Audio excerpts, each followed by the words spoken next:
Wow, pwede na. Okay na siya. Luto na. Gandang buhay. Today, I will cook lechonpaksiw. Butter, pala lang, ang palas. Lagyan ako ng space with garlic, onion, pretty sesame, soy sauce, saka yung Mang Tomas. Ayan ko muna absorb niyo yung sweetness ng Mang Tomas, yung flavor niyo. Butter! Nilagyan ko ng tubig ko. Tumas gas to empty. Sukang iloko.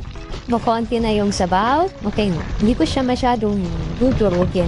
Okay lang sa akin yung meat niya na ganun. Kasi yung ibang lechonpaksiw nakikita ko yung parang durog talaga. Pero sa akin mas okay na yung ganyan.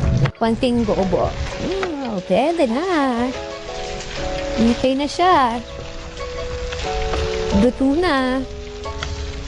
Hindi na siya masabaw. Sauce na lang yun. So, I think pwede na siya.